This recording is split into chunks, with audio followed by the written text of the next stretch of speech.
Tuhan yang menjadi pembahasan sermon kita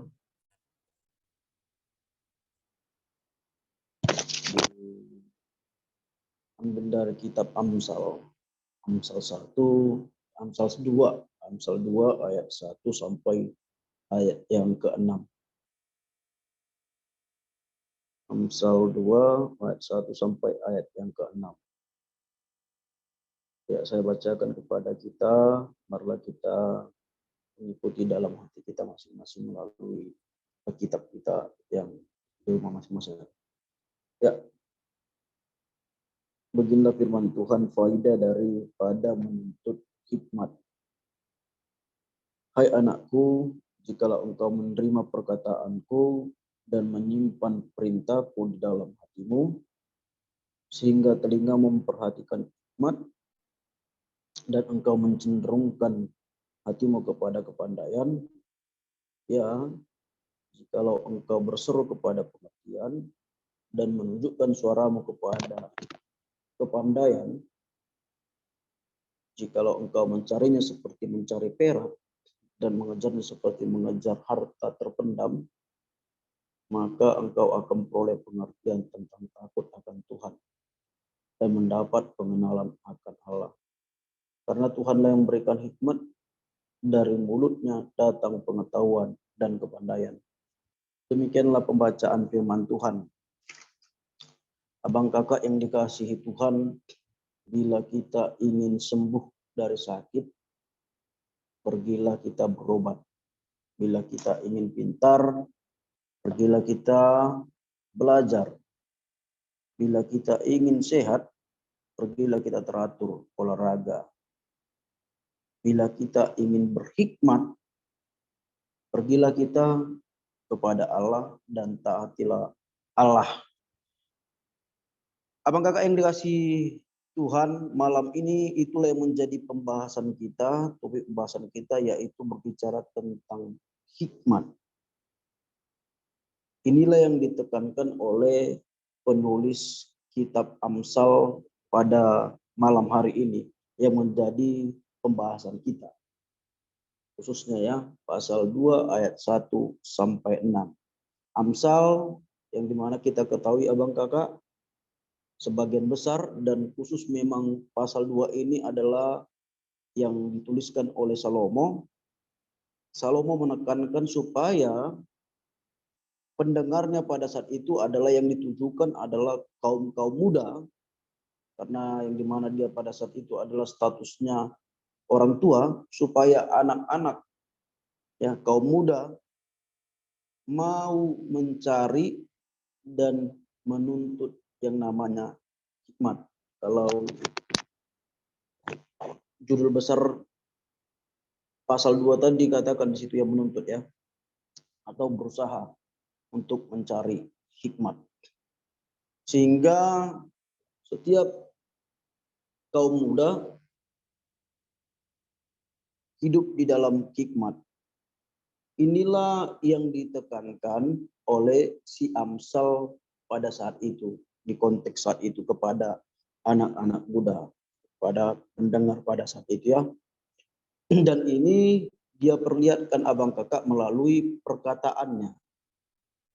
Perkataannya di ayat 1 sampai ayat yang kedua terlebih dahulu. Itu disampaikan Amsal, hai anakku, jikalau engkau menerima perkataanku dan menyimpan perintahku dalam hatimu, ya, itu ayat 1 dan ayat selanjutnya. Sebenarnya yang mau disampaikan si Amsal itu adalah si Salomo, melalui Salomo, bukan hanya sebatas perkataannya kak ya. Walaupun itu kita lihat huruf kecil ya, perintahku, perkataanku itu huruf kecil. Tapi yang mau dikatakan di dalam nats ini melalui perantaraan si Salomo itu adalah yang mau disampaikan Salomo adalah firman Tuhan. Perkataanku itu adalah firman Tuhan.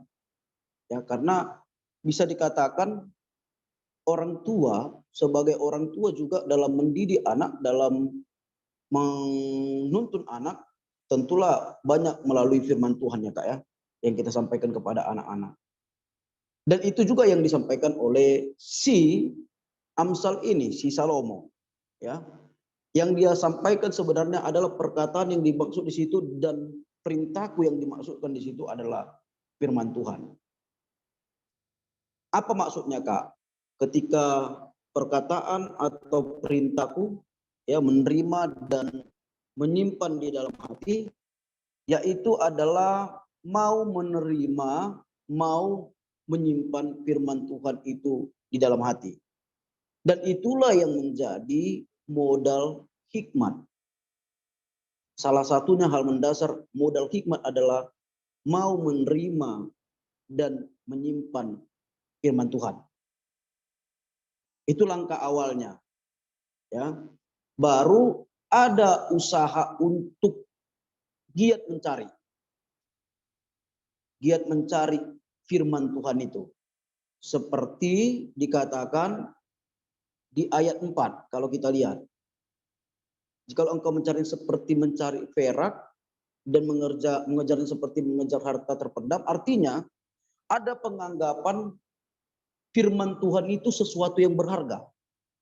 Sangat-sangat berharga. Bahkan kalau dikatakan abang kakak, karena firman Tuhan adalah langkah awal, dasar paling utama untuk mendapatkan hikmat, itu dikatakan bahkan di Amsal 8 ayat 11, kalau kita lihat abang kakak, di situ dikatakan bahwasanya hikmat itu lebih berharga dari permata, ya. Kenapa? Karena hikmat lebih berharga daripada permata, apapun yang diingini orang telah tidak dapat menyamainya. Artinya sesuatu yang perak juga konteksnya di sini adalah sesuatu yang berharga pada konteks saat itu juga, ya. Dan ada niat mau mencari seperti mencari perak. Firman Tuhan itu ada penganggapan itu adalah hal yang sangat berharga. Dan ada usaha juga abang kakak. Ya, mengejarnya seperti mengejar harta terpendam. Kalau kita lari ke konteks orang pencari pencari harta karun, ya, ataupun pencari barang-barang berharga seperti emas, mereka berusaha apapun ceritanya, apalagi berbicara tentang kalau diperhadapkan yang dikatakan harta terpendam seperti misalnya emas, itu bukan sesuatu yang dekat. Misalnya kalau kita korek anak, ya, itu sesuatu yang dalam, sangat dalam. Artinya ada usaha yang sangat-sangat besar untuk mencari hikmat itu. Ketika kita mau mencari firman Tuhan itu, maksudnya firman Tuhan, ya, perak itu, firman Tuhan itu, maka akan dapatlah yang namanya pengenalan akan Tuhan. Dan dapat menjadi takut akan Tuhan. Itu lari ke ayat 5-nya kalau kita lihat, Kak. Ketika kita mau giat mencari firman Tuhan dan kita menganggapnya seperti itu adalah sesuatu harta terpendam, maka kita akan takut akan Tuhan dan mendapatkan pengenalan akan Tuhan. Ketika sudah takut akan Tuhan abang kakak dan mengenali yang namanya akan Tuhan, seperti yang dikatakan ayat 5, berarti kita mengenali apa yang dikehendaki Tuhan. Apa yang mau dimaui oleh Allah di dalam kehidupan kita. Artinya, secara tidak langsung ketika kita takut akan Tuhan, ketika kita mengenal akan perintah-perintahnya, maka disitulah bisa dikatakan abang kakak, secara tidak langsung kita mendapatkan hikmat dari Tuhan. Ketika kita takut akan Tuhan, melalui tadi ada usaha kita, ya, usaha kita dalam mencari firman Tuhan itu, baru kita akan takut akan Tuhan dan pengenalan akan Tuhan, secara otomatis kita akan mendapatkan yang namanya hikmat. Inilah, Kak, yang ditekankan oleh si Salomo kepada kaum anak muda pada saat itu. Tapi memang berbicara tentang kitab Amsal ini, abang kakak, ya, memang si Salomo banyak mengingatkan tentang berbicara tentang hikmat. Dia menekankan tentang hikmat selalu, berbicara tentang ini banyak nasihatnya kepada memang kebanyakan memang kitab Amsal ini ditujukan kepada anak-anak muda ya. Kepada anak-anak, bisa dikatakan kepada anak-anak juga, bukan hanya muda, tapi anak-anak. Dan kitab Amsal sekali lagi Abang Kakak yang mau saya katakan adalah memang banyak menekankan tentang hikmat. Dan kalau kita lihat pembuka awalnya di pasal pertama itu ayat 1, pasal 1 ayat 7, di situ ditekankan juga. Mula-mula sudah berbicara tentang hikmat. Takut akan Tuhan adalah permulaan pengetahuan, tetapi orang bodoh menghina hikmat dan didikan.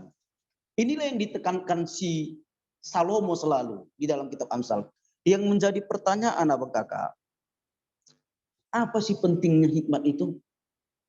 Seberapa penting sih hikmat itu?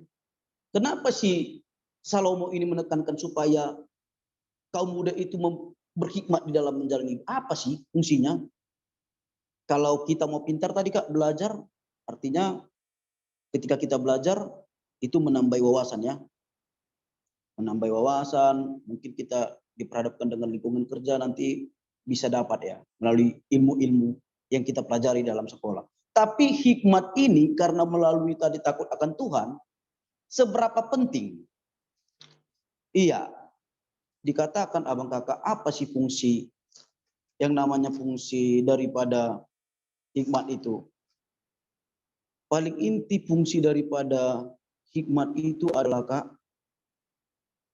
kita dimampukan untuk mengenali hal-hal yang baik.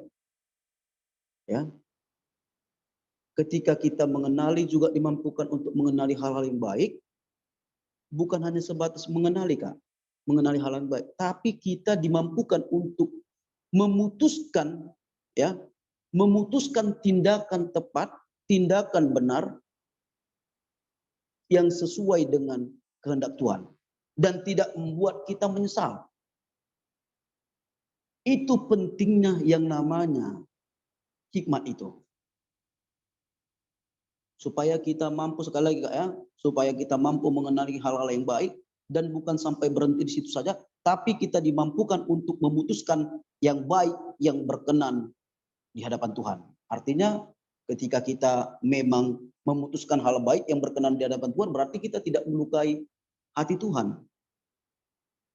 Ah, itulah pentingnya Kak, hikmat itu. Dan itu juga lah yang perlu disuarakan di tengah-tengah anak-anak remaja nantinya yang akan kita bawakan di tanggal 31. Tanggal 31 Kak ya? Iya, di tengah-tengah anak remaja. Penting. Apalagi di konteks saat ini ya, di tengah zaman yang bisa dikatakan rumit ini, dan di tengah zaman yang canggih ini, banyaknya anak-anak remaja tidak tahu untuk memutuskan sesuatu hal yang benar-benar baik, yang berkenan di hadapan Tuhan. Banyak. Tapi memang bisa dikatakan kalau itu mereka jauh dari Tuhan sebenarnya ya. Tapi ketika mereka dekat dengan Tuhan, mau berbaur dengan firman Tuhan, dan mau melakukan firman Tuhan, mereka akan bisa dikatakan dimampukan untuk menjadi orang yang berhikmat. Dapat memutuskan hal-hal yang baik, tepat, dan berkenan di hadapan Tuhan. Itulah fungsi daripada hikmat itu Kak. Dan itulah yang ditekankan oleh si Salomo kepada anak muda konteks pada saat itu, supaya khususnya anak-anak muda pada saat itu, anak-anak pada saat itu tetap hidup berkenan di hadapan Tuhan. Itu Kak yang mau ditekankan, dan itulah yang perlu kita suarakan di tengah-tengah anak remaja kita. Ya, aku pikir itu yang bisa sampaikan Kak, Abang Kakak. Ya kalau untuk lebih luas lagi, lebih kaya lagi, marilah kita berdiskusi. Ya, saya kembalikan kepada Kak Clarissa Situmorang. Oke, terima kasih Abang Pendeta Calvin. Berarti selanjutnya kita diskusi ya Kakak Abang. Apabila dari Kakak Abang sudah ada pertanyaan ataupun pengalaman ataupun pernyataan juga tentang hikmat yang kita tadi kita baca dari Amsal 2 sampai ayat 1 sampai 6, dipersilahkan Kakak Abang.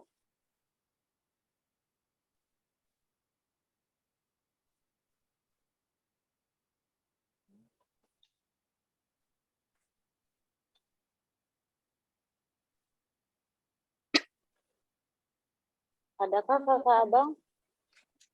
Oh, oke. Kak Isi, silakan. Oke, thank you Kak Risa. Mau tanya ini, Amang, tentang pengertian tentang takut akan Tuhan itu nanti kita ngejelasinnya ke remaja seperti apa ya, yang di ayat 5 Ya. gitu. Jadi ya lebih ngejelasin tentang takut akan Tuhannya sih, soalnya kan sering kita dengar tapi maknanya itu sebenarnya apa gitu tentang takut akan Tuhan. Thank you Amang. Oke, terima kasih Kak Isi atas pertanyaannya. Kakak abang yang lain, adakah yang Saya mau Kak di... Risa. Oh, oke Kak Linda, dipersilakan Kak. Amang, video saya rusak nih dari pagi, mungkin kepanasan, jadi mohon maaf ya, nggak Oke, ada Kak. video. Oke, baik, terima kasih penjelasannya yang sudah disampaikan Amang. Jadi eh,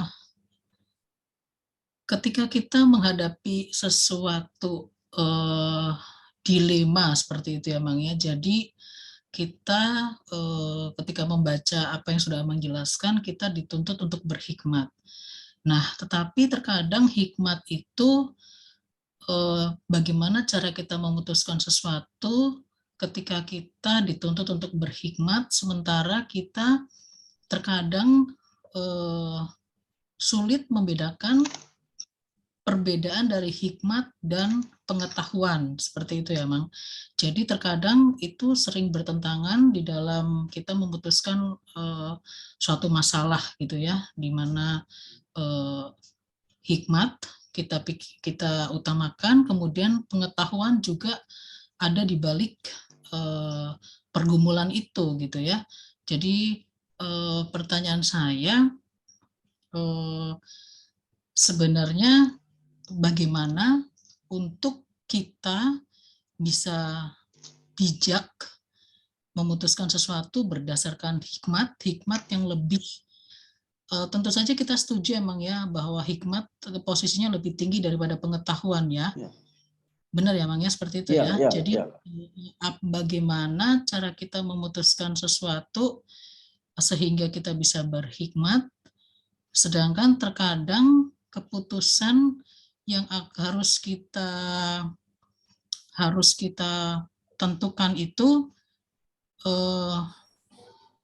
ketika kita dituntut untuk berhikmat itu banyak tidak enaknya sebenarnya Mang ya, karena apa?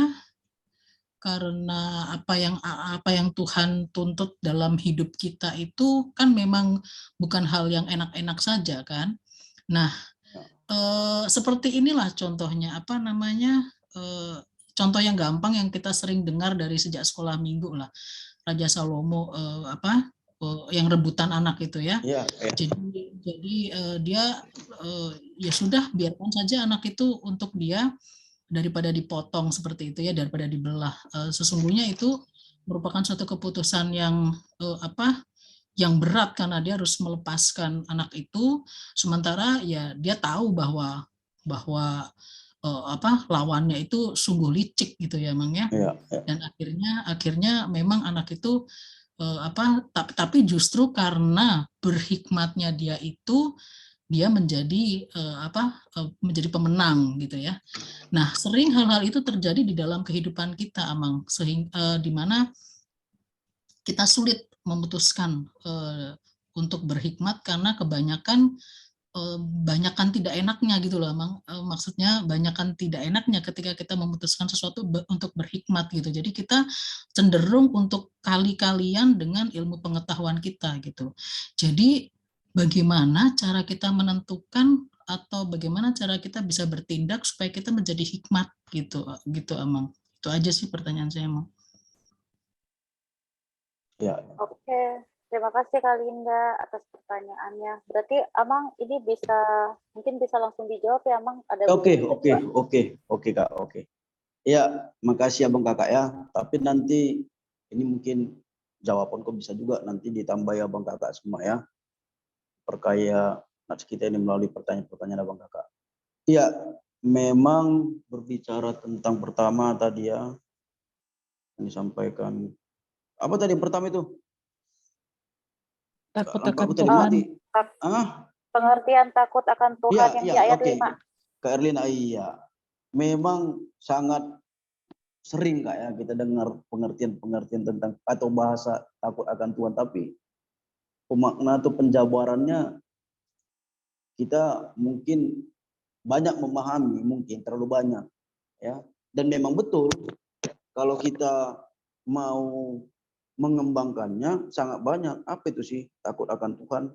Ya kalau aku berbicara takut akan Tuhan itu yang ku simpulkan melakukan perintahnya dan tidak melakukan apa yang atau menjauhkan apa yang tidak dia inginkan. Itu aja sih Kak, singkatnya ya.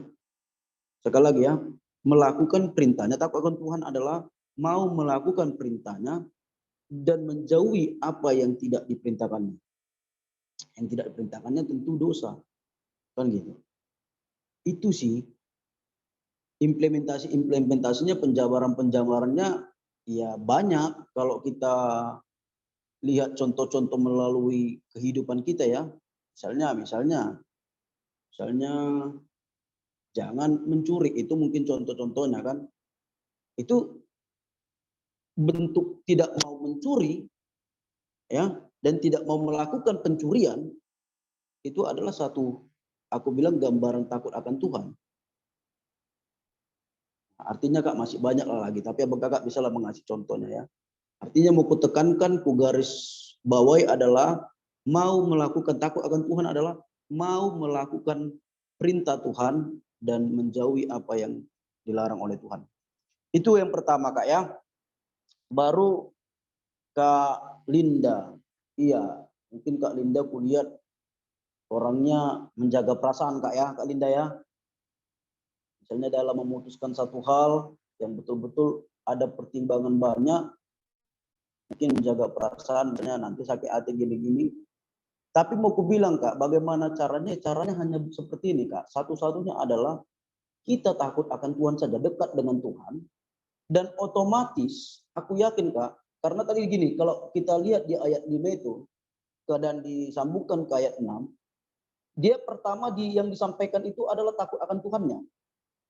Ya, ketika takut akan Tuhan muncullah hikmat itu. Artinya mau kubilang gini Kak, kita diajari dengan sendirinya ya mampu melakukan atau memutuskan sesuatu hal yang berhikmat ketika kita memang takut akan Tuhan. Jadi kalau dikatakan bagaimana caranya kita memutuskannya, iya kembali lagi. Kalau dikatakan bagaimana caranya, kalau aku ngasih apanya, ya memutuskan misalnya dalam suatu hal yang betul-betul fatal istilahnya ya, yang urgent, ya kembali lagi Kak, sekali lagi yang aku tekankan adalah kalau cara-caranya nggak banyak lah metodenya, paling intinya adalah metodenya kita takut dulu sama Tuhan dan secara otomatis Tuhan akan menguasai kita dan memampukan kita dan membimbing kita untuk memutuskan sesuatu hal yang menurut kita ya, bahkan bisa dikatakan menurut Tuhan lah, menurut Tuhan ya, mampu memutuskan yang berhikmat. Artinya kalau landasannya adalah takut akan Tuhan. Nah, itu aja Kak, aku pikir caranya. Nggak banyak cara lah, caranya satu-satunya itu. Takut akan Tuhan, yakin bahwasanya Tuhan akan menguasai kita dan memampukan kita dalam memutuskan sesuatu. Dan itu yang dilakukan Salomo kalau kita lihat kan, seperti yang kita sampaikan tadi. Dalam perkara untuk memutuskan ya, memutuskan. Kalau memakai kepintaran Salomo, dia nggak tahu itu Kak. Dia nggak tahu, tapi dia meminta kepada Tuhan dan bentuk permintaan dia kepada Tuhan adalah bentuk ketakutannya ya. Ketakutannya atau bentuk taatnya kepada Tuhan sehingga Tuhan memberikan yang namanya hikmat kepada dia. Sebenarnya kalau melalui kepintaran dia tidak tahu bagaimana cara memutuskan menyelesaikan perkara tersebut. Tapi sekali lagi Kak, caranya adalah satu-satunya takut akan Tuhan. Itu aja. Yakinlah ketika takut akan Tuhan, Tuhan akan memampukan kita dalam memutuskan sesuatu hal yang dengan cara berhikmat. Aku pikir itu Kak Linda ya. Ya, kembali Kak. Oke, gimana Kak Isi? Kak Linda, oke kah? Atau Saya lanjut sedikit ya Kak Risa. Oh iya, Ya, silakan ya. Kak Linda. Memang hikmat itu apakah datang tiba-tiba atau apakah hikmat itu ketika kita mengalami suatu masalah, hikmat itu datang dengan adanya satu satu proses berlatih gitu ya, sehingga kita kadang gagal, kadang berhasil, kemudian lama-lama kita menjadi berhikmat, atau memang hikmat itu tidak usah dilatih, tetapi itu adalah eh, apa memang Tuhan yang kasih. Jadi sepertinya kita tidak berpikir panjang, tiba-tiba kita menjadi berhikmat gitu, Amang. Oke. Langsung nih Kak. Ya. Tapi oke lah ya, langsung ya. Memang bisa dengan dua itu dibenarkan Kak. Ketika kita berlatih, artinya berlatih ini ya dengan mau melakukan firman Tuhan, mau mencintai firman Tuhan ya. Dan itu bentuk ketakutan kita, ketaatan kita kepada Tuhan, yaitu otomatis hikmat itu datang kepada kita. Ya, Tuhan akan memberikan hikmat itu.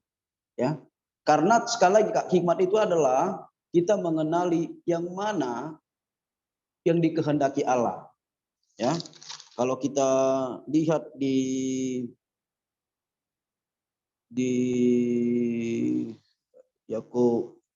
Yakobus 1 ayat 5 ya. Di situ dibicarakan ketika Yakobus menekankan supaya pada saat itu meminta hikmat supaya tahu memutuskan mana yang benar dan yang tidak benar.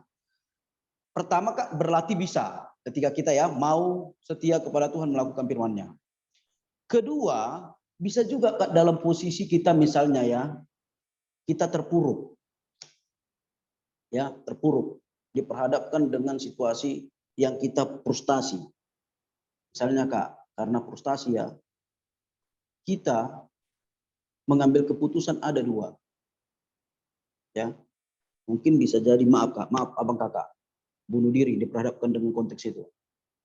Tapi ketika yang keduanya adalah dia mau datang kepada Tuhan dengan meminta istilahnya berdoa dan menyesali akan perbuatan-perbuatan misalnya meminta pengampunan ya dan mau mengakui kesalahannya dan mau ada perubahan, hikmat itu bisa datang juga Kak.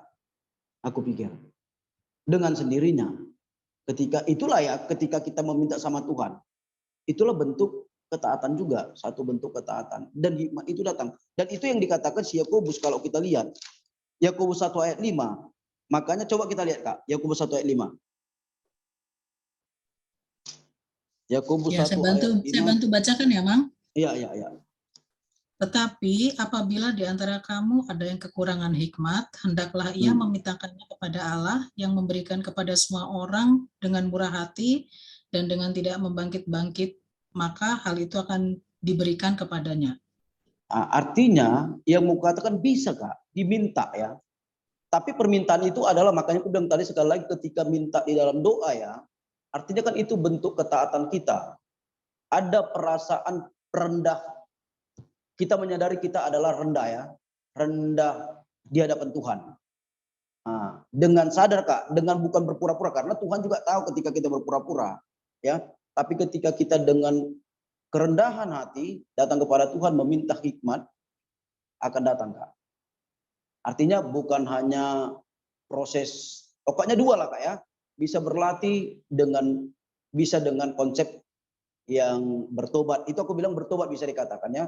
Ketika misalnya dia udah banyak melakukan kesalahan, ya banyak dosanya, baru kalau kita misalnya Kak, umpamakan ke contoh perumpamaan Yesus yang pada saat itu mengajarkan orang banyak dengan perumpamaan anak yang pergi berpoya-poya, pergi menghabiskan Kak ya, anaknya hilang, bisa dikatakan perumpamaan anak hilang. Tahu Bang Kakak itu ya ceritanya itu ya? Iya. Iya, anak hilang. Pada saat itu si anaknya itu ya, dia minta banyak harta dari orang tuanya. Udah dihabiskan dia dengan poya-poya. Akhirnya dia sadar. Ya. Dia sadar dan dia kembali kepada bapaknya dan bapaknya menerimanya. Artinya ada kesadaran, ada pertobatan. Ada pertobatan. Masuk uji itu Kak, ketika kita pun datang kepada Tuhan, ya melalui doa dan meminta hikmat, ya melalui kesadaran kita, kesalahan kita akan mendapatkan hikmat juga. Jadi artinya Kak, dengan konsep pelatihan juga ya, dengan konsep misalnya tadi kita datang kepada Tuhan, mengakui akan kesalahan-kesalahan kita juga dapat mendapatkan yang namanya hikmat. Artinya dalam misalnya situasi diperhadapkan situasi frustasi misalnya Kak, bisa aja kita menghindari yang contohnya ya diperhadapkan dengan yang namanya bunuh diri, konteksnya tadi aku bilang. Bisa aja kita jadi terhindar itu. Ketika kita mau datang kepada Tuhan dan meminta dalam kerendahan hati supaya diberi hikmat. Aku pikir itu Kak Linda. Ya, Mang, berarti berhikmat itu bisa kita katakan menunjukkan seberapa besar kedekatan kita dengan Tuhan sendiri, ya, Mang. Tapi kalau kita merefleksi banyak cerita di Alkitab, kalau kita lihat yang orang jahat di sebelah Tuhan waktu dia disalib itu, dia kan orang berdosa, tetapi kenapa dia bisa tiba-tiba berhikmat dan bilang bahwa nanti saya saya percaya sama kamu deh, terus kan Tuhan bilang ya nanti kamu saat ini ada di Taman Firdaus. Nah itu hikmatnya dari mana dia datang, Mang? Kalau itu kan gini Kak, artinya kan mungkin dia melalui penglihatan dia, ya, melalui penglihatan dia, melalui kebenaran-kebenaran yang dia tahu, kan gini, prosesnya di Yesus disalibkan kan tentu itu terberita juga abang kakak, ya, terberita juga, dan dia sudah tahu berita tentang Yesus, artinya dia udah dapat gambarannya, oh Yesus ini adalah sesuatu yang benar. Ya, sesuatu yang benar, dan akhirnya berangkat dari situ dia tahu untuk memutuskan. Ada pertobatan Kak ya, karena dia mengakui, sekali lagi kembali lagi aku bilang ada pertobatan. Karena dia tahu mengakui Yesus adalah benar, ya, dan dia mau bertobat, disitulah yang mendapatkan apa itu Kak, hikmat itu. Ada pengakuan dulu dari hatinya. Itu kan berangkat, dia nggak mungkin mampu mengucapkan itu kalau dari hatinya belum mengakui yang namanya Yesus itu. Ya, sesuatu yang benar, Allah bisa dikatakan yang benar, ya, Allah yang benar. Artinya mau kukatakan udah ada di dalam hatinya bahwasanya dia mengakui ini adalah sosok yang benar. Nah itu Kak, makanya muncullah mampu dia untuk mengungkapkan bahwasanya, halo? Ya, benar, Mang. Ya, berarti hikmat itu bukan cuma milik orang yang katakanlah seperti yang saya katakan tadi, berarti salah ya, Mang, ya. Hikmat itu bukan cuma milik orang yang dekat sama Tuhan ya, tetapi dia bisa juga dialami oleh orang yang berdosa, tetapi ya dengan cara tadi itu bertobat dulu ya, Mang. Iya. Dan mau itu kan makanya gini Kak, tadi kan dibilang kan mencari kan, sampai mencari tahu kebenaran, karena kan firman Tuhan tentang bicara kebenaran kan. Kalau kita diperhadapkan ayat yang ketiga, keempat itu kan, ketika ada usaha untuk mencari kebenaran, dan siapa itu yang disalibkan itu, dia mencari kebenaran, bahwasanya ya memang Yesus lah benar, sesuatu yang benar, sumber yang benar. Nah, jadi betul Kak yang Kak bilang itu ya. Halo? Halo, Kedengaran, Mang? ya? Kedengaran? Oke, ya. Itu Kak, Pak, aku pikir itu Kak yang Kak menggambarkan Udah. tentang. Saya udah bisa tangkap, Amang. Saya udah bisa tangkap. Terima kasih, Amang. Ya, oke Kak Linda. Oke, terima kasih Kak Linda, Amang. Ini kita lanjut ya, atau ada yang lain mungkin? Oh, Bang Roni, silakan Bang. Horas Amang, maaf saya terlambat baru nyampe dari Jakarta. Oke, Bang Roni, mantap. Amang, saya mau minta bantuan Amang. Ini remaja kan ada kelas 8 saya pegang. Menggambarkan hikmat itu secara simpel kepada mereka. Karena terus terang kita seperti tadi, hikmat itu gambarannya gimana. Jadi ini loh, seperti manis, gula, pahit, empedu. Jadi hikmat itu istilahnya secara sederhana mereka itu remaja, hikmat itu bisa kita sampaikan secara gamblang Amang. Mohon. Oke, ya kalau ya makasih. Aku pikir kalau dibuat ke contoh ya Kak ya, Bang Kakak ya. Kalau aku sih menurutku adalah kompas. Kompas, kenapa saya perhadapkan dengan kompas, aku memberi contoh kompas. Kompas kan membuat kita tidak keliru ya. Artinya ketika kita mau ke satu tempat, kemana kita supaya selamat, kita pakai kompas. Kan gitu. Itu juga lah Abang Kakak, kalau dengan diperhadapkan dengan yang namanya hikmat tadi. Hikmat tadi kita kan dia artinya bisa dikatakan hikmat itu adalah memampukan kita untuk bertindak tepat, bertindak yang benar, yang berkenan di hadapan Tuhan. Kompas itulah Kak acuannya ibaratnya. Itulah aku pikir Bang Roni menggambarkan di Bang Roni, menjelaskan terkait apa sih hikmat itu? Artinya kita dituntun untuk dapat melakukan hal yang benar yang berkenan di hadapan Tuhan. Itu Bang, kalau simpelnya terkait penggambaran yang namanya hikmat itu. Gimana Bang Roni? Melihat ya Bang, sangat ini banget. Jadi seperti penunjuk arah kepada Tuhan cara yang lebih tepat. Jadi kita bisa menggambarkan, jadi mereka bisa menangkap. Karena terkadang itu seperti pertanyaan Kalinda, apakah hikmat itu datang atau gimana kan? Kita aja yang sudah ini masih misalnya menangkap hikmat itu. Tapi itu. Ya, mungkin maaf ya, Abang, mungkin maksudnya kan kalau kompas tadi kita bisa kita tahu arah untuk yang dituju. Nah, sementara kalau hikmat itu berarti kita dapat tahu tindakan yang benar supaya kita tidak menyesal seperti itu ya. Ya. Oke, Oke, berarti Bang Roni udah oke ya. Ini ada Kak Kamel nih. Boleh Kamel? Boleh Kak, makasih. Menurut saya Amang ya, nggak tahu nanti dikoreksi Amang ya. Oke Kak. Menurut saya kan yang saya tahu hikmat itu adalah suatu kemampuan kita untuk memecahkan suatu masalah sehari-hari gitu ya. Jadi dengan baik kepada semua pihak gitu ya. Dan sama tadi kayak Amang bilang, setelah kita menyelesaikan mengambil keputusan itu tidak ada penyesalan gitu ya, karena sudah baik gitu ya. Dan hikmat itu juga datang nggak bisa yang tiba-tiba muncul gitu Aman. Jadi dia harus menyangkut hubungan intim kita dengan Tuhan dan yang harus diasah secara terus-menerus sehingga timbul seberapa besar kita percayanya akan pertolongan Tuhan dalam kehidupan kita. Jadi misalnya ada suatu masalah, kita tahu menempatkan diri itu kita harus di mana, kita harus seperti apa, dan itu misalnya pada kita saat mau memecahkan suatu masalah, mengambil keputusan itu kita minta pertolongan Tuhan, dan itu kita minta pertolongan Tuhan itu tidak datang tiba-tiba, dan kita itu udah pasti yakin banget Tuhan akan menolong kita, ada di sini membantu kita saat ini gitu ya. Jadi dan makanya orang berhikmat itu memang semakin tua biasanya semakin berhikmat gitu ya, semakin banyak pengalamannya, semakin berhikmat. Walaupun tidak semua yang tua itu berhikmat gitu ya. Dan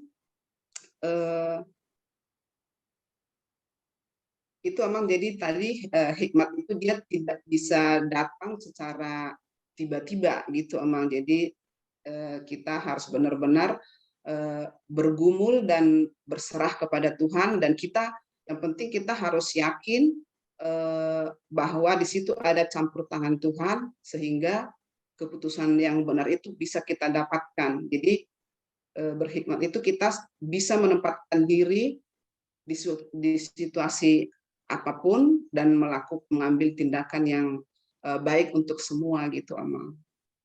Makasih Amang. Tolong dikoreksi Amang. Iya Kak, nanti saya koreksi Kak ya.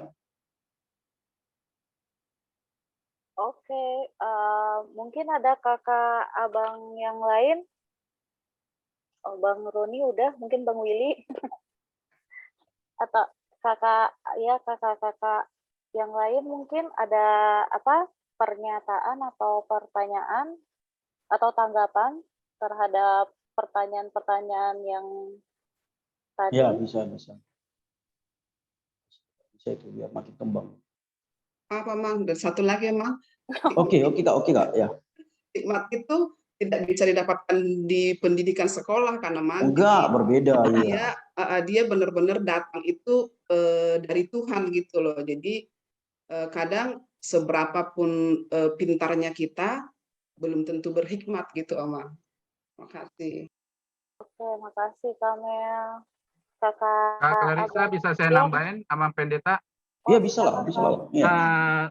Aku tertarik sih dari membaca dari nats ini, di mana tentang di ayat 3, 4, 5, ketika kita mencari harta, perak, itu kan kita pasti berusaha mencari kekayaan lah namanya, akan gigih, akan kita cari kemanapun. Nah, ketika kita sudah dapat, nah, sama dengan kita mencari mengenal pribadi Tuhan.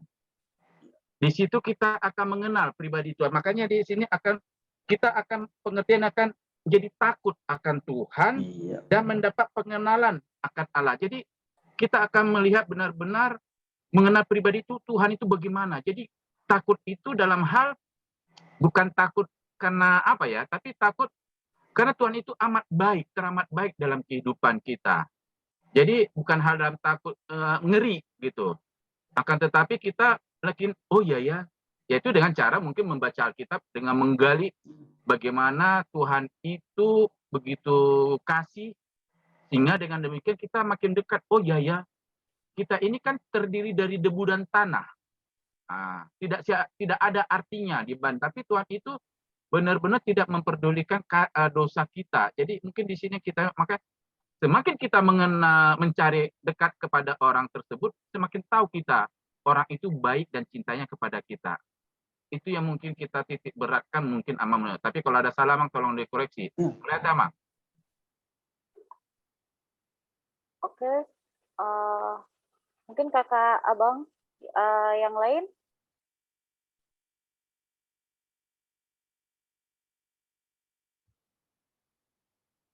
Oke, Abang Pendeta mungkin ada tanggapan atau koreksi tadi terhadap pernyataan Kak Melati sama Bang Roni dulu? Iya. Jadi yang tadi sudah kita jelaskan sebenarnya. Hikmat itu memang ada dua hal mungkin. Ada dua hal yang perlu kita pahami Kak ya. Didapatkan dengan ya memang berlatih, baru ada memang dengan konsep pertobatan. Misalnya dia dari orang berdosa sekian, ya betul-betul orang berdosa sekian, tiba-tiba dia mau bertobat dari hal sesuatu yang mungkin dia dengar, ya dia dengar dan itu satu kebenaran seperti konsep yang tadi kita jelaskan tadi yang disampaikan Kak Linda tadi, ya yang orang yang disatukan Tuhan itu ya, yang ikut selamatkan sebelah kanan itu, dia kan itu bisa dikatakan mendapatkan hikmat dengan yang bisa dengan tiba-tiba bisa dikatakan, ya. Tapi artinya karena ada dari sekali lagi dari hatinya bahwasanya dia meyakini dari yang dia dengar bahwasanya Yesus itu adalah ya anak Allah lah bisa dikatakan, itu yang udah sampai ke tahapan ke mereka ya, ke orang-orang yang benar itu makanya dapat hikmat dia sampai mampu dia sanggup dia mengatakan dia adalah bisa dikatakan ya anak Allah ya kan gitu. Baru yang kedua memang Kak berbeda hikmat dengan ilmu pengetahuannya.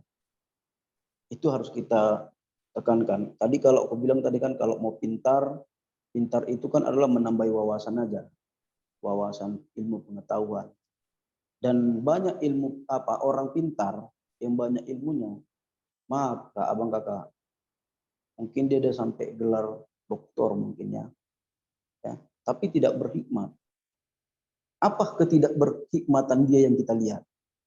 Misalnya Bang Kakak di dalam situasi kehidupan dia ya dalam pekerjaan dia. Banyak di dalam pekerjaan misalnya dulu aku pernah khotbahkan ini pas itu waktu aku khotbah pertama sekali sebagai pendeta di sini di Serpong ini. Misalnya dia memegang jabatan yang tinggi. Ya. Dia orang pintar. Dia bisa dikatakan tokoh, tapi tindakan dia tidak berhikmat dengan melalui misalnya korupsi. Nah, korupsi ya, artinya tindakan itu kan tindakan yang tidak takut akan Tuhan. Nah, artinya sama sekali dia tidak berhikmat. Walaupun dia ilmunya banyak, ilmu pengetahuannya sampai tadi tahap dia gelar tinggi. Nah, itu abang kakak. Jadi beda hikmat dengan ilmu pengetahuan atau bisa dikatakan pintar. Baru yang disampaikan Bang Roni tadi, pas aku pikir, Bang, apalagi yang ditekankan tadi, yang kutekankan di ayat 4 tadi kan, ayat 4 itu memang harus kita menganggap firman Tuhan itu sesuatu yang berharga. Konteks dulu itu perak itu sesuatu yang berharga, Bang kakak. Dan bahkan konteks mencari itu dan mengejarnya seperti mengejar harta terpendam. Artinya kalau konteks hal yang berharga, sesuatu berharga, misalnya diperhadapkan emas, itu berada paling bawah itu kak. Misalnya kalau di konteks bawah bumi ya, enggak kita korek, misalnya kita cangkul dapat emas, enggak. Dalam, itu dalam. Artinya butuh perjuangan supaya kita lebih mengenal yang namanya Tuhan itu. Jadi ketika kita sudah mengenal yang namanya Tuhan, kita akan mengerti apa yang dia kehendaki, apa yang dia mau dari kehidupan kita. Nah, sehingga ketika kita mengenali apa yang dia kehendaki, kita pun dimampukan untuk bertindak yang dia maui dan dia kehendaki. Ya, itu aku pikir abang kakak ya. Oke, terima kasih ya Bang Calvin. Mungkin, oh ya, kita masih ada waktu nih ya. Kakak abang yang lain? Aku mau tanya Kak Isa. Oh oke, silakan Kak Ratna. Iya Bang. Iya Kak Ratna. Belajar Amsal ini saya jadi kepikiran karena Salomo adalah orang paling berhikmat di seluruh dunia. Ya. Tapi dia bisa kehilangan hikmatnya gitu Amang. Iya, iya. Apalagi saya gitu Amang ya. Kebayang sekali gimana beratnya sebenarnya ujian yang harus dihadapi manusia. Iya. Saya mau tanya pendapat Amang aja, apa sih sebenarnya sebab utama yang mendasari Salomo ini bisa sampai, menurut saya sih jatuh banget ya Amang ya, dari orang yang benar-benar berhikmat, benar-benar hilang hikmatnya gitu ya. Iya. Terus apakah ini kerjaan iblis semata atau free will yang dibilang memilih karena dia punya hak memilih, atau ujian dari Allah? Lalu ya bagaimana sih trik-triknya kita untuk membentengi diri kita supaya ya kita nggak kehilangan hikmat ya Amang ya? Iya. Karena ya itu sih Amang yang saya mau tanya, masukan dari Amang. Terima kasih. Oke. Iya. Mungkin satu dulu ya Amang, kita coba tanyakan ke kakak abang yang lain. Iya, siap. Ada kakak abang yang lain? Kak Betty mungkin Kak? Oh oke. Silakan Kak Betty. Terus terang saya masih agak statement tadi kan bermacam-macam ya. Kalau saya malah agak berpikir begini Amang, kan karena hikmat itu datang itu tidak seperti kata Kamel tadi, bukan karena kepintaran. Tetapi kan sesuai dengan Amsal 2 ayat 6 tadi, karena Tuhan yang memberikan hikmat dan mulutnya yang datang ke pengetahuan kepada kepandaian. Nah, yang jadi yang saya agak butuh penjelasan lebih rinci lagi sih Amang sebenarnya, karena gini Amang, seperti tadi Kalinda bilang tadi kan seperti yang disalibkan itu, tapi dia memperoleh keselamatan. Apakah benar-benar itu berhikmat atau memang Tuhan memberikan Roh Kudus kepada dia sehingga dia bertobat? Sementara kan hikmat itu datang kalau kita mau meminta gitu ya, mau mengenal dan dekat dengan dia. Nah, apakah itu bisa dibilang berhikmat ya Amang?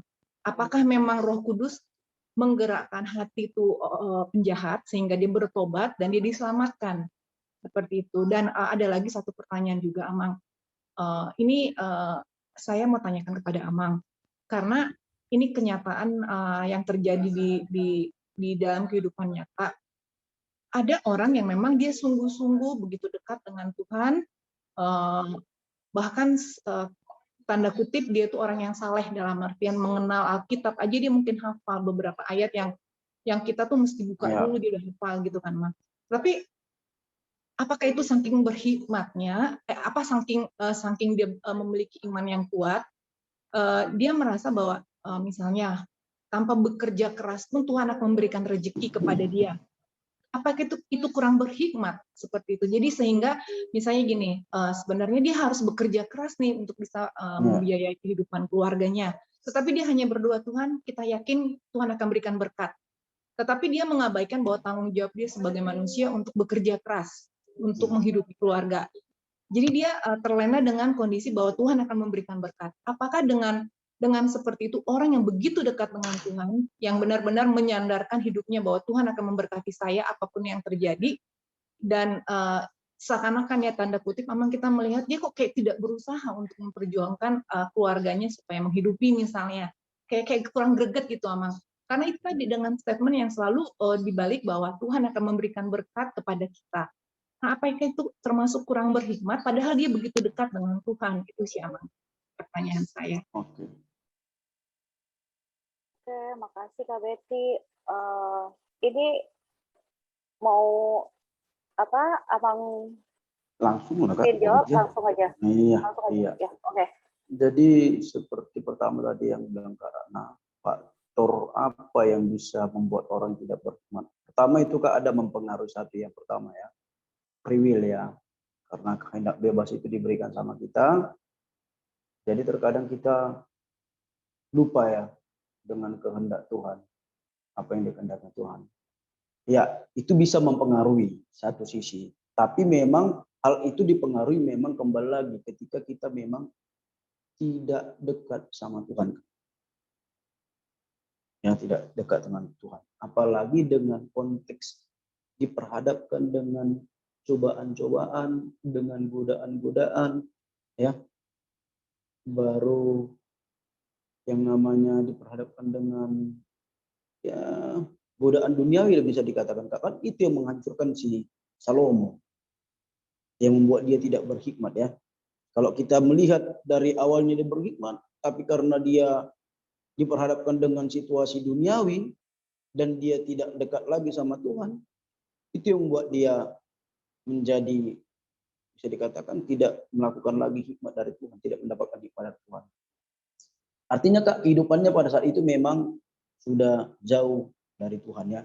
Makanya bisa dikatakan dia hancur. Yaitu dia perlihatkan Kak dengan maaf kata ya, banyak kali istrinya. Ya kita tahu itu kan, istrinya kan banyak kali. Baru bisa dikatakan saking sudah besarnya ya, sudah kan termasuk pada masa pemerintahan si Salomo wilayahnya sudah termasuk besar, pemerintahan kerajaan dia pun sudah besar, bisa dikatakan besar, dan ada kesombongan dari dalam diri dia. Nah, hal inilah karena tadi perempuan, ya, godaan duniawi, baru yang aku bilang yang bisa dikatakan kesombongan, inilah menghancurkan dia Kak, yang membuat dia tidak lagi mendapatkan hikmat itu. Artinya ketika udah dia sombong, ya, baru melakukan hal yang tidak diinginkan Tuhan. Kan tadi syaratnya mendapatkan hikmat itu adalah kan yang paling inti adalah kan takut akan Tuhan. Itu bahwasanya dia membuktikan, memperlihatkan ketidaktakutannya kepada Tuhan dan akhirnya dia tidak mendapatkan yang namanya hikmat. Itu Kak ya, Kak Ratna ya. Artinya segala sesuatunya kembali lagi Kak, kita harus merujuk dekat kepada Tuhan. Ya. Nah, ketika dekat dengan Tuhan, itulah yang mendapatkan yang namanya hikmat. Ya Kak Betty. Jadi memang tadi aku cari sebenarnya memang apa sih kaitan yang namanya hikmat dengan Roh Kudus. Apakah sama hikmat atau dengan Roh Kudus ini? Rupanya kerjanya sih, cara kerjanya agak bisa dikatakan artinya gini Kak, Roh Kudus ini juga lah ya yang membantu orang juga dapat berhikmat. Tapi kita kembali lagi kalau kita perlihatkan dengan konteks yang namanya Tritunggal, ya. Kita harus mengakui bahwasanya Allah itu bukan hanya satu, ya, di dalam kekristenan. khususnya kita mengaku bahwasannya itu ada Allah Bapa, ada Allah Anak, dan Allah Roh Kudus ya, bisa dikatakan. Nah, jadi kalau kita lihat Ayub 32 ayat 8, ya, di Ayub 32 ayat 8 dikatakan di situ 32 ayat 8, tetapi roh yang di dalam manusia dan napas yang maha kuasa itulah yang memberi kepadanya pengertian, atau bisa dikatakan hikmat. Artinya ada roh di dalam diri orang itu, ya, Roh Kudus bisa dikatakan itulah yang dapat memberikan pengertian. Tapi kembali lagi Kak, Roh Kudus itu, ya, sekali lagi, Roh Kudus itu datang ketika kita memang bisa dikatakan ketika mendapatkan yang namanya kebenaran, kita mau mencari kebenaran. Kalau kita perhadapkan konteksnya tadi Kak Betty, yang orang yang disalibkan sebelah kanan Allah itu kan kembali lagi, memang tidak terlepas ya, bisa dikatakan Roh Kudus, tapi artinya dia mencari tahu dan mengakui bahwasanya ada pengakuan dari dalam dirinya, bahwasanya yang didengarkan tentang Yesus itu, yang diolok-olok itu, ya, dia meyakini itu adalah Tuhan. Ya bisa dibilang juga lah, kembali lagi bantuan Roh Kudus yang membuat dia untuk memutuskan tindakan yang berhikmat. Akhirnya dia keluar dari perkataannya bahwasanya seperti adalah dia mengakui bahwasanya Yesus itu adalah Tuhan, kan gitu kan. Nah, itu bisa dihubungkan Kak, dikaitkan kalau diperhadapkan dengan tadi yang kukatakan tadi ayat 32 dan ayat 8 ya. 32 ayat 8, dan kalau kita merujuk juga Kisah Para Rasul 4 ayat 13 ya. Ada peranan roh juga membuat orang berhikmat. Di situ kalau kita lihat Kak, Kisah Para Rasul 4 ayat 13, si Petrus dan Yohanes ya mampu menyampaikan kebenaran di dalam kehidupan sehari-hari ya. Kalau kita lihat Kisah Para Rasul 4 ayat 13. Artinya si Yohanes dengan si Petrus itu tidak mempunyai latar belakang pendidikan yang tinggi pada saat itu. Ya. Tapi mampu mereka menyampaikan hal kebenaran. Itu bukan karena kekuatan mereka, bukan, tapi karena hikmat dari Tuhan. Artinya Kak, ada juga tuntunan Roh Kudus. Ya Kak, ya, itu Petrus dan Yohanes itu mampu menyampaikan kebenaran itu karena tuntunan Roh Kudus. Kalau kita lihat Kisah Para Rasul 4 ayat 13. Tapi kembali lagi Kak, intinya semuanya itu adalah, makanya kalau dikaitkan dengan Tritunggal itu, takut akan Tuhan. Ya, takut akan Tuhan, artinya ketika kita takut akan Tuhan, Roh Kudus juga secara tidak langsung mendorong kita untuk bisa dikatakan melakukan tindakan yang berhikmat. Itu kupikir Kak. Baru yang kedua pertanyaan Kak Betty tadi, ada orang yang betul-betul rohani kali ya, kelihatannya tahu dia ayat-ayat, banyak ayat-ayat. Jadi mau ku bilang Kak, tidak semua orang yang tahu ayat-ayat dia itu berhikmat. Ya. Banyak orang yang banyak tahu ayat-ayat, menghubungkan segala macam belum tentu berhikmat. Nah, jadi kalau dia sebenarnya kalau dia bilang tadi tanpa bekerja kan dah salah itu. Sedangkan firman Tuhan kan diajarkan juga kan, perhatikanlah semut kan gitu kan. Tidak ada, apalagi orang yang bekerja yang makan. Aku lupa pula itu di mana tertulis. Tapi ada yang dikatakan di dalam firman Tuhan, orang yang bekerja lah yang makan. Artinya jangan pula hanya berdoa kan gitu kan. Padahal dikatakannya oret labora, bekerja sambil berdoa. Mana bisa makan kalau cuma berdoa saja? Artinya Kak, bisa dikatakan dia adalah orang yang tahu ayat-ayat tapi tidak berhikmat. Kak Betty. Oke, itu Abang Kakak. Oke, makasih ya Bang Calvin. Oh ya, Abang Calvin. Tadi kan yang tahu ayat-ayat belum tentu berhikmat.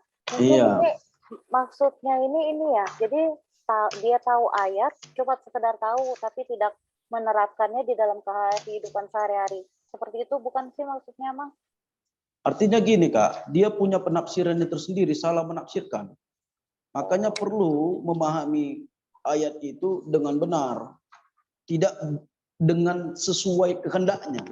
Kadang-kadang kan kita gitu memahami firman Tuhan itu, ya. Hanya sesuai dengan kehendak kita. Salah. Nah, makanya perlu dipahami dengan yang benar. Kalau tidak bisa dipahami dengan benar, ditanya orang yang lebih rohani mungkin ya, nah, bagaimana sih dengan gambaran ini kan seperti itu. Nah, itu Abang Kakak, biar saling mengerti. Seperti tadilah Jamita hari Minggu tadi. Kalau kita lihat tentang teks khotbah tadi Abang Kakak, perempuan Sundal disuruh si Hosea untuk menikahi perempuan Sundal. Bisa nggak kita pahami dengan jelas itu kalau seandainya kita cuma banyak baca sekilas? Ya Bang Kakak. Artinya perlu bimbingan rohani. Apa sih makna dari ini? Makanya sekali lagi aku bilang, banyak pun tahu ayat-ayat, kalau nggak ditafsirkan dengan benar, dia akan keliru, Kak. Itu Kak, Clarissa Situmorang. Oke. Oke, terima kasih Abang Pendeta. Apa kakak abang yang lain? Kita lanjut. Masih ada nih waktu kita. Adakah lagi pertanyaan? Atau mungkin Kak, aku Kak. Oh, oke, Kak Valen, silakan Kak. Kak Valen. Oh. Ya, Kak Amang. Valen. Jadi ya, Amang, kalau dari aku teringat kasus pandemi awal-awal kayak gitu ya. Dimana banyak orang berhikmat, orang mengenal Tuhan berhikmat, bilang kalau ya udah nggak apa-apa, maksudnya terjadi kayak gitu, kita tetap ibadah seperti biasa aja. Awal-awalnya kan kayak gitu kan, baru akhirnya diputuskan semuanya online. Itu yang berbicara tuh kayak petinggi-petinggi gereja kayak gitu, adalah satu gereja. Nah, itu sedang berhikmat, terlihat sedang berhikmat kan, dengan kata-katanya bahwa kita akan dijagai Tuhan, kita akan dilindungi dari COVID, bla bla bla, kayak gitu. Nah, akhirnya terlihat lagi kalau dari sainsnya, dari ilmu pengetahuannya, bahwa memang hal pandemi ini perlu dikendalikan kayak gitu dengan cara stay dulu di rumah gitu kan ya. Nah, kalau saya tuh malah sekarang jadi berpikir bahwa hikmat itu pun harus dibarengi dengan sains kayak gitu. Kenapa? Kalau akhirnya hikmat berdiri sendiri, itu jatuhnya ya kayak gitu loh Amang. Jadi mengatasnamakan Tuhan untuk hal-hal yang sebenarnya di sini juga sedang butuh sains kayak gitu. Mengatasnamakan Tuhan kayak nggak apa-apa, nggak usah vaksin, itu ada ada kandungan ininya gitu kan, ceritanya kalau dari sekolah kayak gitu kan. Jadi itu kan hikmat versi mereka kan ya Amang. Kita juga nggak bisa bilang kalau itu jadinya nggak berhikmat dengan sebelah pihak, itu kan hikmat versi mereka. Tapi dari sainsnya ya emang seperti itu, vaksin itu bla bla bla bla bla butuh kayak gitu. Jadi kalau saya sih berada di kesimpulan bahwa hikmat itu sendiri pun harus disertai pengetahuan. Jadi pengetahuan nggak boleh berdiri sendiri, hikmat pun nggak boleh berdiri sendiri. Kayak gitu sih Amang. Ya nggak sih? Apa maksudnya? Menurut saya kalau terlalu berhikmat tanpa disertai pengetahuan, itu juga akhirnya takutnya jadinya ya seperti itu ya. Gitu. Oke, ini Abang mau langsung atau bisa kita satu pertanyaan lagi, Amang? Terserah Kak, terserah. Ya, satu lagi pun nggak apa-apa. Satu lagi ya. Ayo, Kakak Abang. Mungkin Kak El, Kak? Atau Kak Duma, Kak Helen? Kak Devi? Atau tadi atas pernyataan Kak Valen, apakah Kakak Abang yang lain ada tanggapan terlebih dahulu? Oke, bolehlah Amang. Iya, oke. Bisa langsung. Jadi memang Abang Kakak ya, kadang-kadang perlu cermat juga dalam hal memutuskan sesuatu hal yang bijak itu. Makanya tadi gini Kak, kembali lagi memang ketika memang kita takut akan Tuhan, aku yang yakin gini Kak, yang beriman itu orang beriman dia. Ketika dia takut akan Tuhan, secara apapun itu katanya ya, otomatis dia akan mendapatkan hikmat yang benar. Ya, hikmat yang benar. Memang kalau hanya yang banyak yang petinggi-petinggi gereja Kak ya, aku pikir dengan logika dia berpikir apa? Logika saja dia memutuskan sesuatu. Artinya bukan lagi dengan Ya, dia mungkin petinggi gereja karena pendeta mungkin, tapi sebenarnya di balik kependetaannya itu bukan mengandalkan yang namanya Tuhan lagi, banyak gitu. Karena gini Kak, dia pertimbangan yang misalnya Kakak sampaikan tadi. Makanya waktu baru-baru COVID itu kan, kalau kita lihat banyak kejadian yang orang-orang sudah memutuskan untuk memindahkan gereja istilahnya, bergereja di rumah. Ada beberapa pendeta yang memerintahkan atau menyuruh jemaatnya untuk tetap beribadah di gereja. Akhirnya apa? Akhirnya kan dengan konsep tadi ya, berpikir Tuhan kita ada menjaga. Akhirnya kan ada juga yang mati kan Kak, ada juga yang meninggal kan. Kejadian-kejadian kemarin kan. Artinya dia pakai hanya logika dan agama yang tidak betul-betul ya, melihat situasional. Artinya Kak, kalau kebijaksanaan itu ya harus memang terbuka dengan hal-hal yang lain. Misalnya Kakak sampaikan tadi juga, yang dari segi sains, dari kesehatan, dari situasional, banyak misalnya mungkin perkembangan, misalnya COVID pada saat itu ya. Artinya memang mau ku bilang, ya pokoknya Kak, hikmat dari Tuhan itu adalah hikmat yang tepat lah, hikmat yang benar. Kalau aku bisa pastikan, aku bilang yang orang yang apa itu ya, itu enggak hikmat dari Tuhan, apalagi petinggi-petinggi gereja pada saat yang momen bahaya-bahayanya, COVID itu yang menyuruh bergereja, gak usah takut, itu enggak hikmat dari Tuhan aku pikir. Dan banyak itu adalah maaf aku harus katakan, pada saat itu yang aku ikuti perkembangan adalah Pentakosta dan ya karismatik. Karena apa Kak? Karena apa? Karena diperhadapkan dengan yang namanya persembahan. Artinya ada logika. Pakai logika. Kalau nggak berjalan nanti jemaat, bagaimana? Pada saat itu kan belum ada kris-kris berbicara tentang persembahan dengan kris ya. Artinya kalau nggak ada yang namanya persembahan, tidak ada apa, ya maaf kata, nggak berjalan yang namanya gereja itu. Itu makanya banyakan dulu yang saya ikuti perkembangan adalah karismatik. Maaf, aku harus katakan apa ya di sini ya, bukan mau mendiskreditkan mereka, tapi itulah realita yang terjadi, bahwasanya itu dulu pada saat itu yang rame-ramenya Pentakosta dan karismatik. Karena takut tidak ada pemasukan. Artinya Kak, bukan hanya dia memakai betul-betul murni pakai agamanya, tapi dia pakai logika. Nah, jadi enggak hikmat dari Tuhan, aku bilang Kak. Oke, abang kakak, itu kupikir ya, Kak Clarissa. Oh iya, oke, Amang. Ya. Gimana Kak Valen? Iya, oke, Amang. Berarti pada dasarnya memang hikmat itu harus disertai dengan bumbu-bumbu lain gitu ya, Amang ya. Nggak boleh kita langsung nelen dari Alkitab juga. Harus dilihat relevansinya ke kehidupan sekarang. Oke, Kak. Thank you, Kak. Thank you, Amang. Ya. Oke.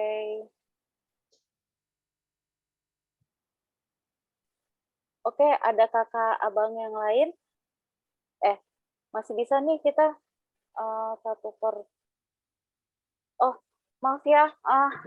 Sebenarnya ini agak mengganggu diriku. Maksudnya atas pernyataan sorry ya Kak Valen. Apa tadi berarti kan hikmat harus menurut Kak Valen tadi hikmat harus melihat meninjau sains. Nah itu. Ya, jadi Abang maaf ya nih Amang, nanti mungkin bisa dikoreksi ya. Ya. Jadi kalau misalnya kita lihat di sini kan kayak yang di ayat 6 itu karena Tuhanlah yang memberi hikmat. Jadi kalau menurutku si yang petinggi gereja itu dia itu hanya mengatakan pendapatnya, apa yang menurut dia berhikmat. Mungkin bisa dibilang sesuai dengan yang kayak tadi kata Amang Calvin bahwa sebenarnya dia cuma tahu ayat-ayat tapi belum tentu salah menafsirkan. Jadi menurutku mungkin beliau salah menafsirkan pendapatnya tersebut sebagai hikmat. Nah, sementara hikmat harus disertai itu kalau menurutku sepertinya kurang tepat karena di sini kan hikmat itu diberikan oleh Tuhan. Jadi menurutku karena kita berhikmatlah maka kita bisa tahu pengetahuan yang benar itu kita bisa tahu seperti itu. Jadi istilahnya pengetahuan yang benar, sesuatu keadaan yang benar, tindakan yang benar yang dapat kita lakukan, itu kita bisa peroleh tersebut karena kita berhikmat. Seperti itu loh. Begitu. Kalau seperti itu gimana, Mang? Ini Iya, oke. takut jadinya keliru gitu. Iya. Jadi gini ya Bang Kakak ya, sekali lagi aku tekankan. Jadi memang ya, hikmat itu kan murni dari Tuhan. Karena hikmat itu kita mampu melihat situasi. Jadi bukan kita harus pintar di ilmu pengetahuan, bukan. Artinya kita lihat situasional ya. Misalnya kopi ini udah tinggi loh. Nah, misalnya COVID tadi, ini udah tinggi loh yang kena COVID. Nah, itu baru dikatakan lagi, ini nggak benar, ini gini. Artinya, yakinlah Kak sekali lagi, bukan memang kita harus, yang seperti kata Kak Valen itu memang bisa dikoreksi ya, kita harus ada ilmu pengetahuan, bukan itu juga. Artinya, tanpa itu pun sebenarnya ya, ketika kita memang takut sama Tuhan, ya penekanannya takut sama Tuhan, kita dimampukan untuk berpikir dan mengambil keputusan yang tepat. Ya, dengan melihat situasional. Dengan konteks COVID tadi, Kak. Artinya, kita lihat yang ini banyak meninggal, bahwasanya butuh perkembangan yang namanya, apalagi yang vaksin itu misalnya gitu kan. Kita dengan sendirinya yakin lah, Kak. Makanya aku bilang tadi ada cara kerja Tuhan yang kita tidak ketahui. Kita dimampukan untuk mengambil tindakan yang tepat dan keputusan yang tepat. Itulah hikmat. Jadi bukan dari kepintaran kita, oh memang harus ini kita lakukan, ini yang harus kita perbuat, bukan gitu. Tapi Tuhan dengan sendirinya. Makanya tadi kalau kita contohkan tadi yang si Petrus dengan si Yohanes itu, kalau ilmu mereka nggak ada tentang menyampaikan kebenaran, pemberitaan firman Tuhan, nggak ada mereka. Tapi dengan sendirinya, tapi bukan dengan kekuatan mereka, dari kemampuan dari Tuhan, mereka mampu berhikmat menyampaikan firman Tuhan yang tidak mereka sebenarnya ada basicnya mereka ketahui. Artinya Kak, kita dimampukan melihat situasional dan dimampukan mengambil keputusan yang tepat. Jadi bukan yang seperti yang apa tadi ya dibilang Kak Valen, harus adalah ilmu pengetahuan kita, bukan itu juga, enggak itu juga. Bukan dikontekskan harus diperadapkan dengan ilmu pengetahuan semua, bukan. Bukan itu Kak ya, tapi hikmat itu dengan sendirinya Tuhan akan memampukan kita dengan keputusan tepat, mengambil keputusan tepat dan tindakan yang benar. Iya, itu kupikir Kak Clarissa, supaya nggak keliru kita. Oke, terima kasih. Isa, Iya boleh Kak Ben. Aku boleh sedikit ya, mau sharing ceritanya. Amang, kalau boleh saya, kan gini, dari tadi saya tuh kayaknya berpikir baru beberapa hari lalu saya dapat ayat-ayat yang menyatakan tentang hikmat. Makanya saya coba cari tadi, mohon koreksinya, dan mungkin ini bisa jadi tambahan bahan kita buat KTB nih, Amang.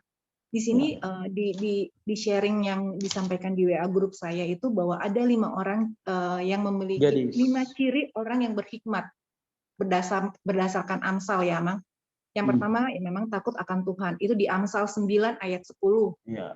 Kemudian di Amsal 15 ayat 33 bahwa takut akan Tuhan adalah pendidikan mendatangkan hikmat dan kerendahan hati mendahului kehormatan. Itu dalam konteks berarti yang cirinya pertama takut akan Tuhan.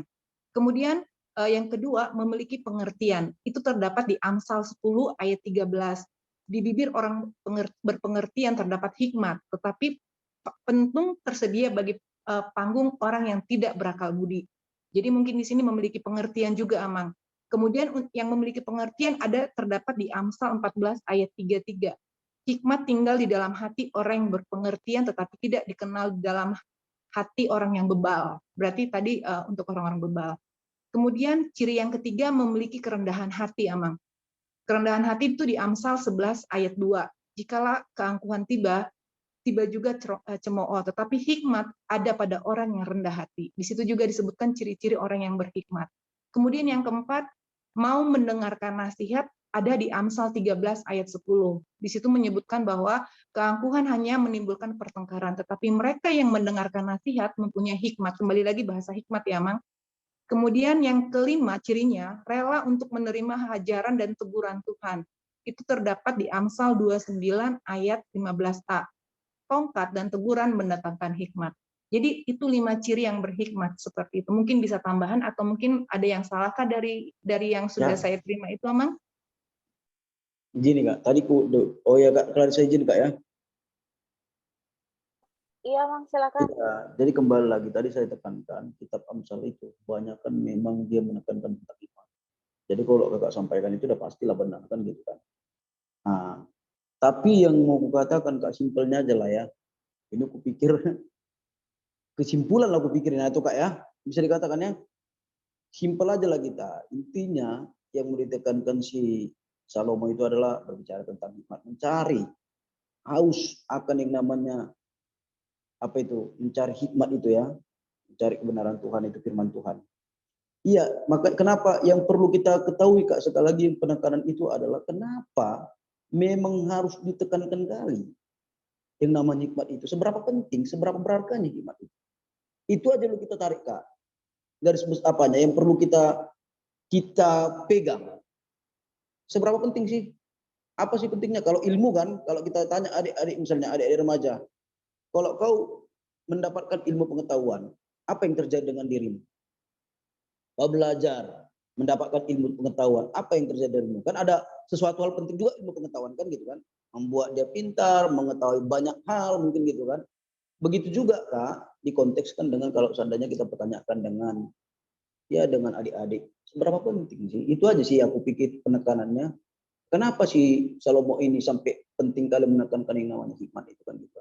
Tadi saya sudah sampaikan abang kakak, pikir ya hal yang bisa membuat kita mengenal Tuhan dan membuat kita takut akan Tuhan dan kita memahami apa yang berkenan di hadapan Tuhan dan memutuskan ya menetapkan apa keputusan-keputusan yang berkenan di hadapan Tuhan. Dan bahkan abang kakak sekali lagi kalau kita lihat berbicara tentang hikmat itu, ya hikmat itu selalu diperhadapkan atau digambarkan sesuatu yang berharga. Tadi adanya memang dikatakan, cuma lupa aku menulisnya dalam ini. Dia ibarat emas, baru ibarat mutiara, berlian, dan diibaratkan permata. Artinya sesuatu yang sangat berharga. Makanya aku bilang kenapa sampai sangat berharga. Artinya ketika kita dengan Tuhan kan ada kedekatan sama Tuhan, abang kakak, artinya kan keselamatan itu masih tetap tinggal dalam kita. Itu sesuatu yang berharga juga. Keselamatan itu lebih dari emas, lebih dari permata, lebih bahkan dari yang namanya berlian. Keselamatan itu ketika kita berhikmat, memutuskan sesuatu hal tindakan yang tepat yang tidak melukai hati Tuhan. Keselamatan tetap ada dalam kita. Itulah makanya kenapa pentingnya yang namanya hikmat itu. Kenapa berharganya yang namanya hikmat itu perlu ditekankan di tengah-tengah kehidupan kita. Terlebih nanti di tengah-tengah adik-adik remaja yang perlu kita sampaikan. Aku pikir itu abang kakak Clarissa, terlebih Kak Clarissa. Oke, terima kasih Abang Calvin. Waktunya mungkin kita udah cukup ya. Gimana abang kakak?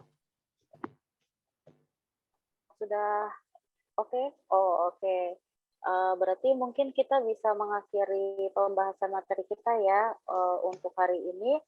Berarti kita kesimpulan dulu mungkin abang atau tadi udah mencangkup ya? Iya, itu tadi bilang yang Kak. Makanya setelah pembahasan Kak Betty ya.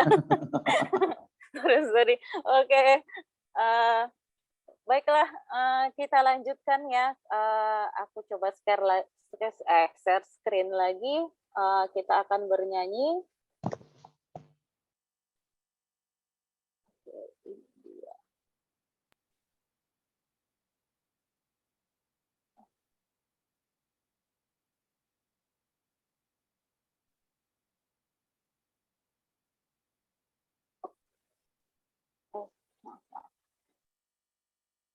Oke, mari kakak abang kita bernyanyi dari NKB 183 ya, ayat 1, bait 1 dan 5.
Kita satukan hati kita.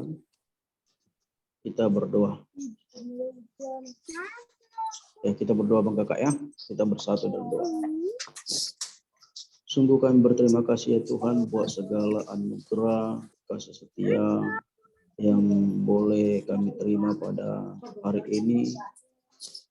Dari pagi hingga malam hari ini Tuhan, Engkau sertai kehidupan kami, Engkau berkati kami. Karena itu Bapak, kami boleh melakukan semua aktivitas kami dalam satu hari ini. Terlebih Tuhan, kami boleh beribadah, memuji, memuliakan nama-Mu dengan hari-Mu yang kudus Tuhan. Begitu juga Tuhan di malam hari ini. Engkau berkati kami, Engkau berikan kami kesehatan, kekuatan sehingga kami boleh berkumpul melalui Zoom ini Bapak, yaitu melakukan sermon PDR yang dimana Tuhan kami membahas, kami menggumuli firman-Mu ya Bapak, yang akan dibawakan Abang Kakak PDR nantinya di acara KTB di tengah-tengah anak remaja Kaki Sopong. Tuhan, tadi sudah kami diskusikan banyak hal, banyak yang dapat memperkaya firman-Mu yang melalui diskusi kami Tuhan. Biarlah kiranya Bapa, Engkau yang memampukan kami, terlebih memampukan Abang Kakak PDR semua nantinya Tuhan dalam menyampaikan firman-Mu di tengah-tengah anak-anak KTB. Melalui firman-Mu Tuhan, Engkau mengajak kami terlebih anak-anak nantinya supaya hidup di dalam hikmat.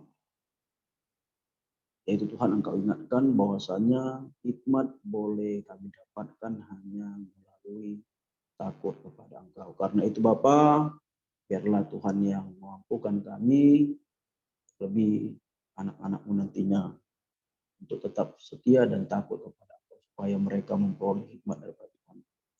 Bapa dalam surga, kami berdoa juga terlebih buat Abang Kakak PDR semuanya, yang tetap setia dan tetap semangat dalam membimbing anak-anak remaja HKBP Serpong dalam menuntun kerohanian mereka Bapa. Biarlah kiranya Abang Kakak PDR, Tuhan yang menyertai dalam segala kehidupan mereka, di dalam setiap aktivitas mereka, dalam setiap pekerjaan mereka. Tuhan yang memberikan kebijaksanaan, Tuhan memberikan kesabaran dalam membimbing anak-anak remaja. Begitu juga Tuhan, biarlah kiranya Tuhan yang memberikan kesehatan terlebih, supaya tetap dalam kesehatan Abang Kakak PDR dalam membimbing, mengarahkan, menuntun anak-anak remaja tetap setia dan dekat kepada Engkau. Kaulah yang mencukupi segala kebutuhan yang diperlukan Abang Kakak PDR. Tuhan, juga kami sebentar lagi akan akhiri pertemuan kami ini, dan kami akan kembali untuk beristirahat nantinya Bapa. Biarlah kiranya Tuhan yang menyertai peristirahatan kami, biar kami tetap di dalam penjagaan Tuhan, dan di hari esok kami dapat bangkit di dalam dari tidur kami, dan kami dapat melakukan aktivitas kami, aktivitas yang terlebih berkenan di hadapan Tuhan. Dibuat Abang Kakak yang dalam keadaan sakit, atau yang lainnya Tuhan, anak-anak remaja yang dalam keadaan sakit, biarlah kiranya Tuhan yang memberikan kesembuhan melalui Tuhan yang berkati segala obat dan makanan apa yang dimakan mereka, supaya melalui berkat daripada Tuhan mendapatkan kesembuhan, sehingga boleh melanjutkan aktivitas mereka di dalam sukacita dan melakukan aktivitas yang berkenan di hadapan Tuhan. Tuhan, kami mengakui kami adalah orang yang tidak luput dari kesalahan dan dosa. Karena itu Bapa, kami datang di dalam kerendahan hati untuk memohon biarlah kiranya Tuhan yang mengampuni segala kesalahan kami dan menghapus segala dosa-dosa kami, supaya kami berkenan di hadapan Tuhan dan layak menerima berkat dari Tuhan. Terimalah berkat, terimalah doa dan permohonan kami Tuhan yang kami sampaikan melalui anak-Mu Tuhan Yesus Kristus Tuhan kami. Marilah kita sempurnakan doa ini dengan bersama-sama mengucapkan doa Bapa kami. Bapa kami yang di surga, dikuduskanlah nama-Mu, datanglah kerajaan-Mu, jadilah kehendak-Mu di bumi seperti di surga. Berikanlah kepada hari ini makanan kami secukupnya, dan ampunlah kami akan kesalahan kami, seperti kami juga telah mengampuni orang yang bersalah kepada kami. Dan janganlah membawa kami ke dalam pencobaan, tetapi lepaskanlah kami daripada yang jahat, karena Engkau yang punya kerajaan dan kuasa dan kemuliaan sampai selama-lamanya. Kasih karunia Tuhan Yesus Kristus dan kasih setia Allah Bapa dan persekutuan Roh Kudus menyertai kamu sekalian. Marilah kita bersama-sama menyanyikan amin 3 kali. Amin. Amin. Amin. Horas shalom madita salutna abang kakak. Berarti gudang amang perintah. Horas, terima kasih Ya, Amang. Horas. Terima kasih Amang. Terima kasih, Amang. Apa? Amang. Kita Ya. foto ini dulu ya, biar